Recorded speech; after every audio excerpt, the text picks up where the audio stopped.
Et donc, pour le premier segment de cette émission, j'en parle là, on accueille Michel Binette, chroniqueur régulier de philosophie. Tu nous parles, bonjour premièrement. Bonjour, Michel. bonjour. Merci d'être là. Et donc, voilà, aujourd'hui, tu nous parles de l'importance de la philosophie parce que, annuellement, le 3e jeudi du mois de novembre, voilà, ce sera la journée mondiale de la philosophie, donc, j'imagine, la semaine prochaine, décrétée par l'UNESCO. Voilà, donc ton terme sera sur l'importance de la philosophie, sur un événement peut-être ou plusieurs événements. Qu'en est-il, là? En fait, l'importance de la philosophie en ce mois de novembre, Oui. en fait, ça fait depuis 2005 là, que l'UNESCO a décrété ce 3e jeudi du mois comme dédié à la philosophie. Bon, pour nous, apprentis philosophes, chaque jour est une journée de la philosophie, mais c'est bien de le souligner une fois annuellement par divers événements mondiaux. Mais le pourquoi que ça, de cette journée, c'est il y a eu une reconnaissance que la philosophie est utile et même nécessaire, non seulement pour la construction individuelle, c'est-à-dire la partie éthique, c'est-à-dire qui je suis, où je vais, d'où je viens, avoir développé ce raisonnement critique face à soi-même, face au monde, et aussi un outil fondamental pour le dialogue entre les nations. Ouais. Pourquoi? Parce que pour arriver à dialoguer, il faut d'abord s'observer, savoir où sont nos propres préjugés, nos propres limites, et ensuite ouvrir un dialogue avec l'autre. Donc, les peuples et les pays en ont plus que besoin, je pense. J'allais dire aujourd'hui, mais à tout moment dans l'histoire, ça a été nécessaire. Tout à fait. Puis, en quoi, tu l'as un peu dit, mais en quoi au quotidien est-ce que la philosophie peut nous aider? Là, tu as parlé de nation et tout, mais l'être humain propre à lui, individuellement, en quoi est-ce que ça l'aide au quotidien? La philosophie, d'abord, on se rappelle, philos sophia, c'est voilà. L'amour de la sagesse. Donc, on retourne toujours à la racine parce que, pour se rappeler que la philosophie, c'est d'abord une quête ou plutôt un désir de sagesse, un désir qui nous amène à vouloir apprendre, à vouloir comprendre. Comprendre quoi? La sagesse qui est liée aux lois de la nature, aux lois de la vie, en fait. Comme être humain, on est dans ce monde, on n'a pas construit le monde, l'univers dans lequel on est, il est là, on est un produit de cette nature. Donc, tout ce qui le constitue, les lois qui le constituent et ce qui nous constitue, en fait, était là avant nous.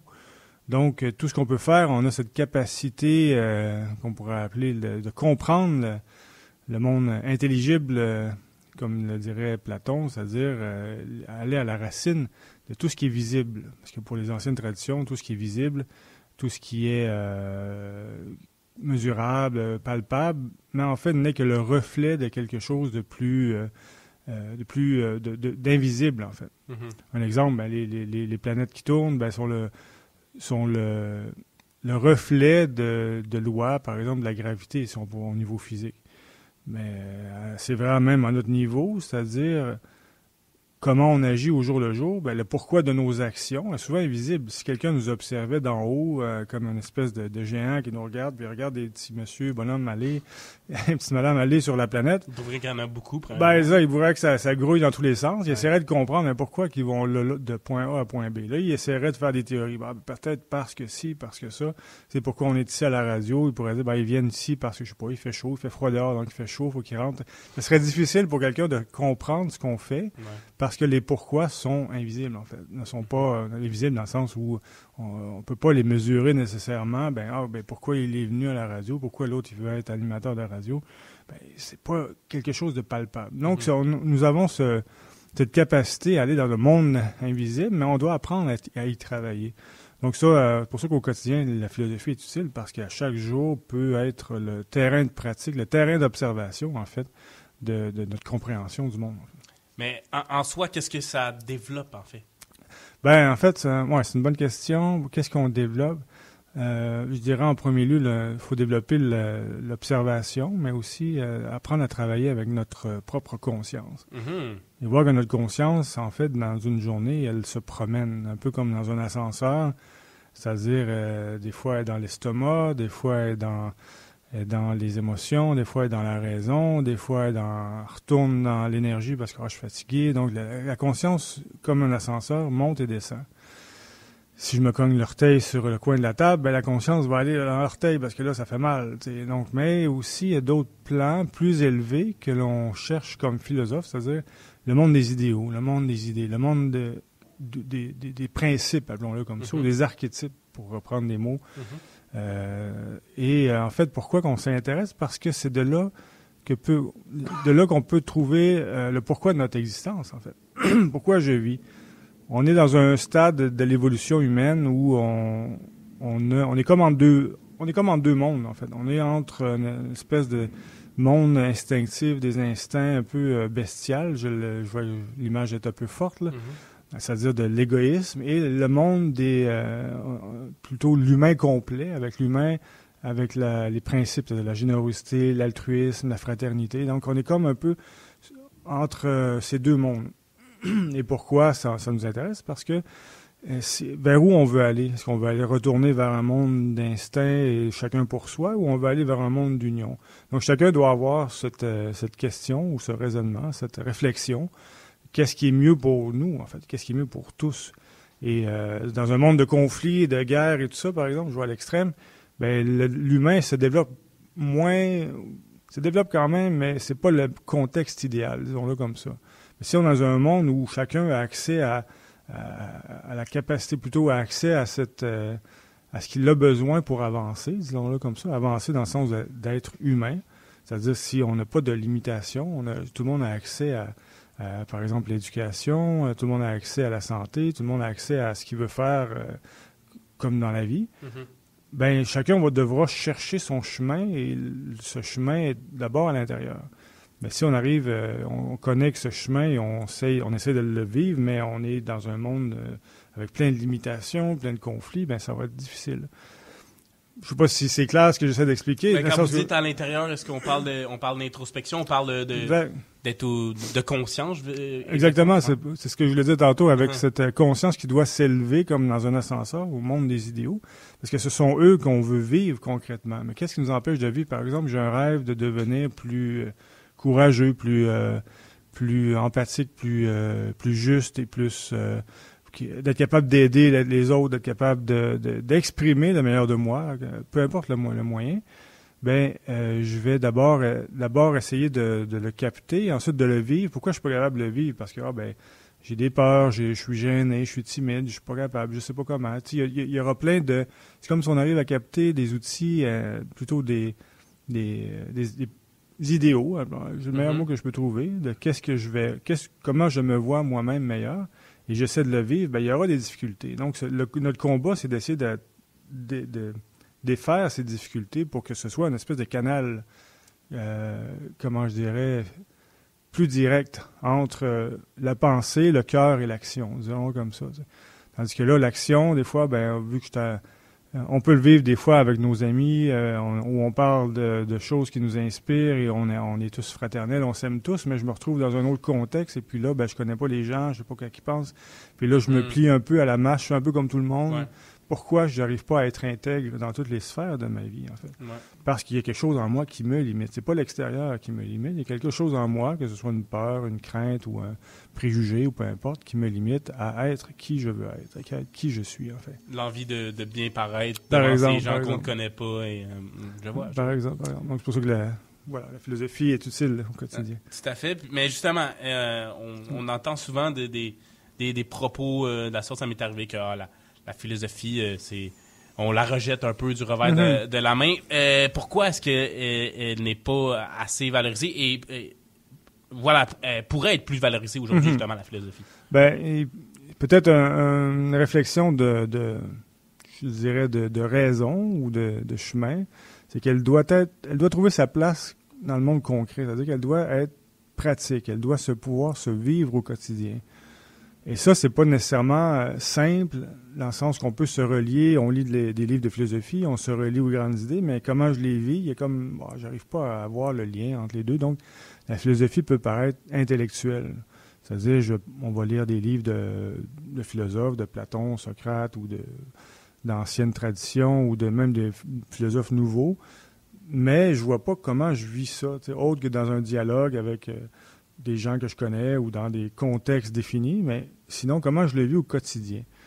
Donc, la philosophie, c'est peut-être un peu intellectualisé, je le dirais. Et ça a son importance, ça a son sens, mais peut-être que des fois, il peut manquer un peu le sens pratique. Comment j'arrive à vivre ces idées-là? Comment j'arrive à les appliquer au quotidien?